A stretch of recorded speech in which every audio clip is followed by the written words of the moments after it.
हैं। ये आपके रीजनिंग के क्वेश्चन यहाँ से स्टार्ट हो गए। रीजनिंग में देखिए पहला क्वेश्चन आपको दे रखा था कि यहाँ पे एक श्रेणी दे रखी है, तो श्रेणी वाला क्वेश्चन है। यहाँ पे आपको वाई ई बी दे रखा है, डब्ल्यू एफ डी दे रखा है, यू एच जी दे रखा है, एस के आई दे रखा है।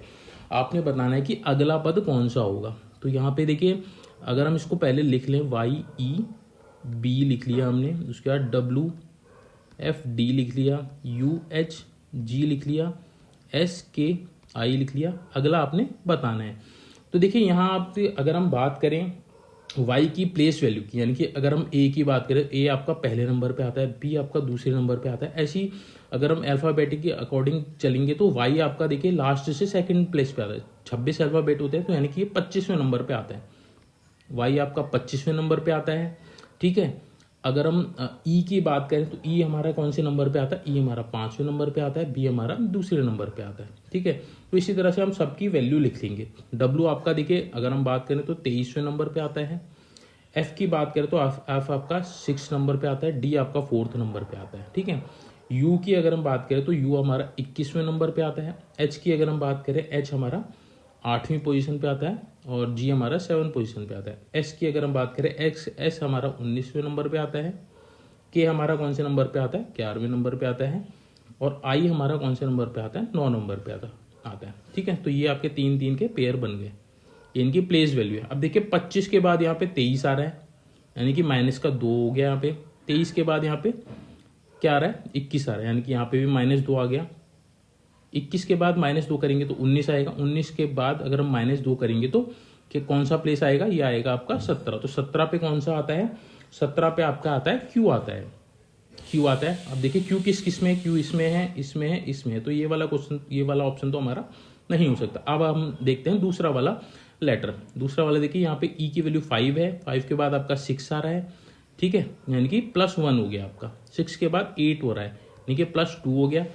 8 के बाद हमारा क्या आ रहा है, यहाँ पे 11 आ रहा है, यानी कि +3 हो गया। यानी कि यहाँ पे अगला जो लेटर आएगा वो +4 आएगा। 11 में अगर हम +4 करेंगे तो 15वां लेटर कौन सा है हमारा, तो 15वां लेटर हमारा क्या होता है, ओ होता है, ठीक है। ओ हमारा देखिए किस में है, ओ हमारा केवल इसमें है, तो हमारा ए इसका सही जवाब हो जाएगा। तो इस तरह से इस वाले क्वेश्चन को सॉल्व करना था।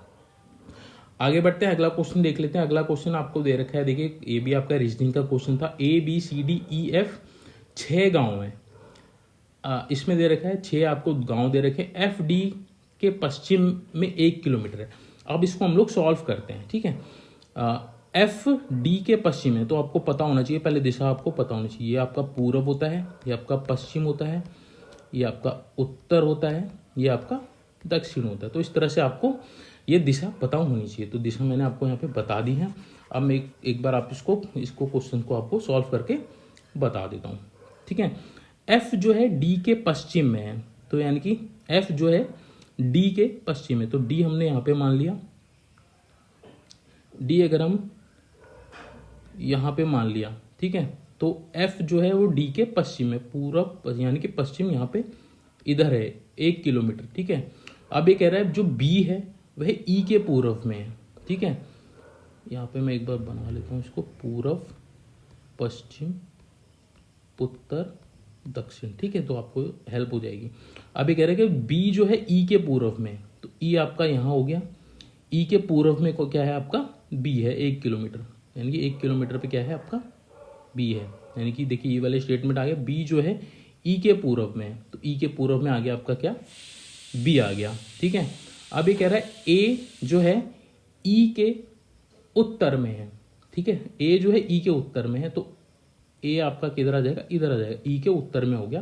कितना किलोमीटर है, 2 किलोमीटर है, 2 किलोमीटर है, ठीक है ये। अब ये कह रहा है कि C जो है A के पूर्व में, C जो है A के पूर्व में, तो A का पूर्व ये हो गया, तो यहाँ पे आपका C हो जाएगा। कितना किलोमीटर है, 1 किलोमीटर है, 1 किलोमीटर है, ठीक है। अब ये कह रहा है कि D जो है A के दक्षिण में, तो A आपका यहाँ है, A का दक्षिण कहाँ हो गया आपका, यहाँ हो गया, नीचे हो गया। ये कह रहा है जो D है A के दक्षिण में, तो A के दक्षिण में हो गया 1 किलोमीटर, तो ये आपको इनके बीच में हो जाएगा, क्योंकि ये 2 किलोमीटर है, तो यहाँ पे D आ जाएगा। अब ये कह रहा है कि कौन से 3 गांव एक पंक्ति में, तो कौन से एक A हो जाएगा, D हो जाएगा और E हो जाएगा। तो इसका सही जवाब क्या हो जाएगा, ऑप्शन नंबर A हो जाएगा। ये 3 गांव है जो आपके सेम पंक्ति में ADE, ये सेम पंक्ति में आ रहा है। ठीक है, होप सो आपको ये समझ में आ गया होगा। ठीक है, आगे बढ़ते हैं। अगला क्वेश्चन हम लोग देख लेते हैं। अगला क्वेश्चन ये भी इंपॉर्टेंट है, इस तरह के क्वेश्चन पूछे जाते हैं। ये कह रहा है कि एक दुकानदार ने एक कमीज वास्तविक मूल 975 को 20% बढ़ा दिया है, यानी कि 975 उसका वास्तविक मूल था, उसको 20% बढ़ा दिया। तो अगर हम इसका 20% निकालेंगे तो ये कितना आ जाएगा? इससे इसको काट दिया, 2 से ये काट दिया, 5, ये आ गया आपका 519, यानी कि 195 आ गया। अब उसने 975 की का जो आइटम था उसको 20% बढ़ा दिया। 20% कितना आ रहा है? 195 आ गया। अब उसकी वैल्यू क्या हो गई? 975 उसमें ऐड कर देंगे तो ये कितनी हो जाएगी हमारी? ये हो जाएगा आपका 1170, यानी कि अब उसने प्रिंट कर दिया 1170 उस आइटम पे। अब उसने क्या किया कि 1170 को अभी कह रहा है कि और फिर उसे 12% की छूट देकर बेच दिया। अब इसका 12% अगर हम निकाल लेंगे, इसका अगर हमने 12% निकाला तो ये आपका कितना आएगा? 0 से 0 कट जाए, ये आएगा लगभग आपका, ये आएगा आपका 140.4। तो इतने का क्या कर दिया उसने? छूट दे दी। कितनी वैल्यू पे? 1170 उसको उसने मार्क किया और उस पर 140.4 यानी कि 20% की छूट दे दी। अब उसने वो जो आइटम है वो कितने में बेचा? इसको अगर हम माइनस कर देंगे तो 1029.6 रुपये पे उसने इसको बेच दिया। ठीक है, अब उसको फायदा कितना हुआ? वैल्यू तो उसकी 975 थी, बेचा उसने 1029 पे बेचा, तो ये जो आएगा निकल के आपका क्या आ जाएगा? प्रॉफिट आ जाएगा। प्रॉफिट कितना आ गया? 54.6 का उसको प्रॉफिट हुआ। ठीक है, क्योंकि उसने 975 का आइटम 1029.6 पैसे पे इसको बेच दिया। ठीक है, अब यहाँ तक हो गया। अब ये कह रहा है कि जबकि एक पैंट, अब उसने क्या है, एक कमीज जो थी उसको कमीज पे इतना फायदा हुआ, अब उसने एक पैंट जिसका वास्तविक मूल्य 1200 रुपये था उसको 10% लाभ पर बेच दिया, यानी कि 1200 का 10% हम निकाल लेंगे।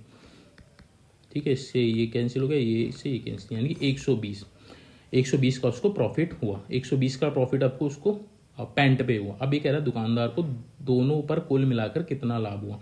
तो 120 का लाभ यहाँ हुआ, 54.6 का लाभ यहाँ हुआ, 54.6 का लाभ यहाँ हुआ। तो टोटल कितना हुआ? 6, 4, 7, 1, यानी कि 174.6 रुपये का उसको लाभ हुआ। तो इसका सही जवाब क्या हो जाएगा? ऑप्शन नंबर बी हो जाएगा। इस तरह से इस वाले क्वेश्चन को सॉल्व करना था। होप सो आपको ये क्वेश्चन समझ में आ गया होगा। ठीक है, आगे बढ़ते हैं हम लोग, अगला क्वेश्चन देख लेते हैं। अगला क्वेश्चन ये आपका औसत से जुड़ा हुआ है, तो ये इंपॉर्टेंट है, इसको भी देख लीजिएगा, इसको कैसे सॉल्व करना था।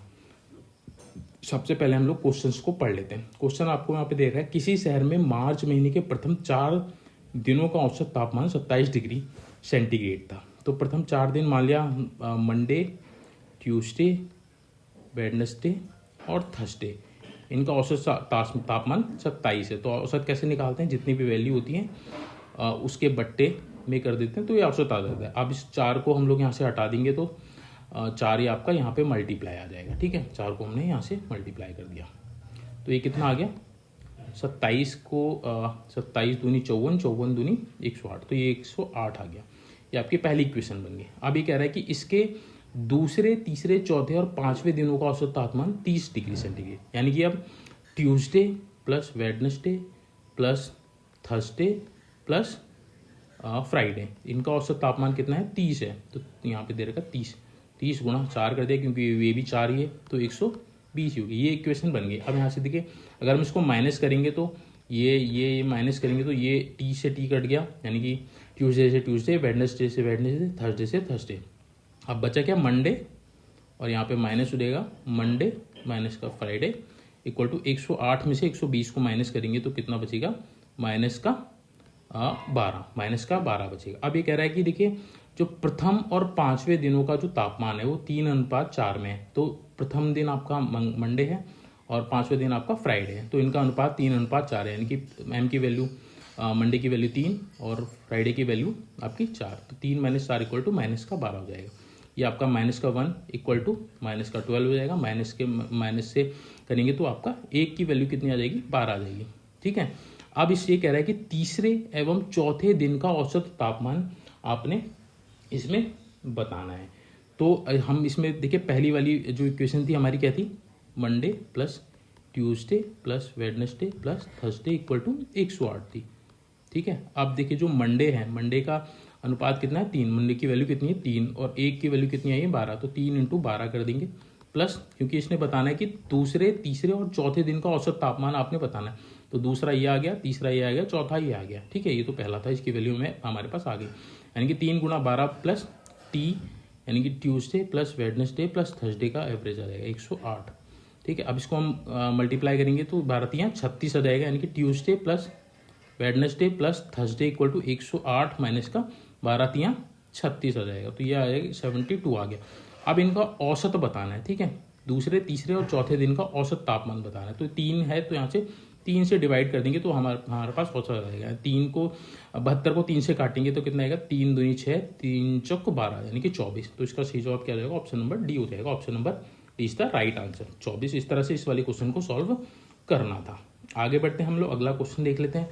अगला क्वेश्चन ये भी इंपॉर्टेंट है, इस तरह के क्वेश्चन परीक्षा में पूछे जाते हैं। ठीक है, क्वेश्चन आपका देखिए ये है कि एक समाचार पत्र अभिकर्ता, अभिकर्ता मतलब एजेंट होता है। ठीक है, समान संख्या में 3 भिन्न भिन्न समाचार पत्र PQR को 327 व्यक्तियों में बांटता है। तो देखिए 3 अखबार हैं आपके PQR और टोटल 327 व्यक्तियों को बांटता है, 327 व्यक्तियों को बांटता है। तो और ये तीनों जो अखबार है समान संख्या में, तो समान संख्या में यानी कि वैल्यू आपकी कितनी होगी 3 हो गई।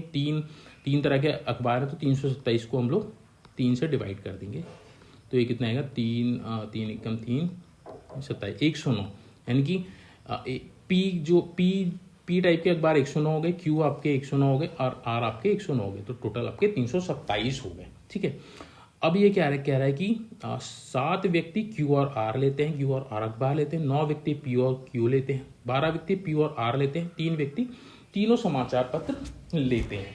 ठीक है, तो इसमें देखिए वैन आरेख से आपका सॉल्व होगा। वैन आरेख हमने बना लिया इस तरह से, वैन आरेख, ये आपका पी हो गया, ये आपका क्यू हो गया, ये आपका आर हो गया। अब देखिए 3 व्यक्ति तीनों समाचार पत्र लेते हैं, तो तीनों समाचार पत्र वाला तीनों में जो कॉमन है ये आपका कौन सा हो जाएगा, ये वाला पोर्शन हो जाएगा। तीनों में जो कॉमन है ये तीनों प्रकार के अखबार जो लेते हैं वो यहाँ पे आ जाएंगे। ठीक है, अब ये कह रहा है कि क्यू और आर लेते हैं, 7 व्यक्ति क्यू और आर लेते हैं, तो क्यू और आर वाला पोर्शन कौन सा है, ये वाला है, क्यू और आर वाला 7 व्यक्ति लेते, तो 7 में से 3 तो यहाँ आ गए, बचे कितने 4 हुए। ठीक है, अब ये कह रहा है कि पी व क्यू लेते हैं, तो पी और क्यू वाला पोर्शन कौन सा है, ये है, कितने लेते हैं 9 लोग लेते हैं, तो 9 में से 3 तो यहाँ आ गए, बच्चे कितने 6 यहाँ पे आ जाएंगे। अब ये कह रहा है कि पी और आर यानी कि 12 लोग पी और आर लेते हैं, तो पी और आर वाला पोर्शन आपका कौन सा, ये है 12 में से 3 तो यहाँ आ गए, बच्चे कितने आपके 9 आ गए। अब ये देखिए ये भी 109 थे, ये भी 109 थे और ये भी 109 थे। ठीक है, अब 109 में से 6 और 3 आपके 9 तो 6 3 9 और 9 18 तो आपके यहाँ चले गए। 109 में से 18 अगर हम माइनस कर देंगे तो यहाँ पे कितने बचेंगे 91 बच गए। ऐसी 6 4 10 और 3 13। ठीक है, 109 में से हम जब हम 13 घटा देंगे तो हमारा यहाँ पे कितना बचेगा 86 बच जाएगा। ऐसी 109 में से जब यहाँ पे 9 4 4 3 7 7 और 9 16 को जब माइनस करेंगे तो यहाँ पे कितना बचेगा 93 बच जाएगा। अब ये कह रहा है कि कितने व्यक्ति निश्चित रूप से केवल एक प्रकार का समाचार पत्र लेते हैं, तो इसको हम लोग ऐड कर देंगे 91 86 93 91 93 और 86, ये कितना आएगा 6 3 9 और 1 10 की 0 हासिल लगी 1 9 9 18 18 और 8 18 और 8 आपका 9 9 18 18 8 26 और 1 27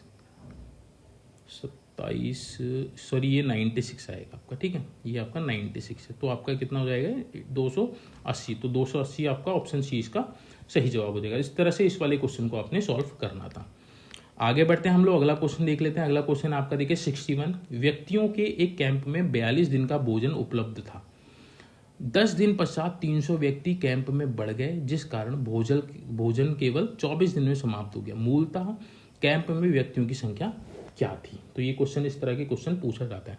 तो देखिए अगर हम बात करें मूलतः कैंपों में व्यक्तियों की संख्या अगर हमने x मान ली, ठीक है, तो कुल भोजन कितना हो गया, क्योंकि x लोग थे तो 42 दिन भोजन चलता था, तो कुल भोजन कितना हो जाएगा, कुल भोजन हो जाएगा 42x हो जाएगा। अब ये कह रहा है कि 10 दिन पश्चात 300 व्यक्ति कैंप में बढ़ गए। तो देखिए स्टार्टिंग में जो एक्स व्यक्ति थे उन्होंने 10 दिन आपका भोजन किया, उसके बाद क्या हुआ, प्लस किया, उसके बाद 300 लोग ऐड हो गए, यानी कि x प्लस 300 हो गए अब यहाँ, ठीक है।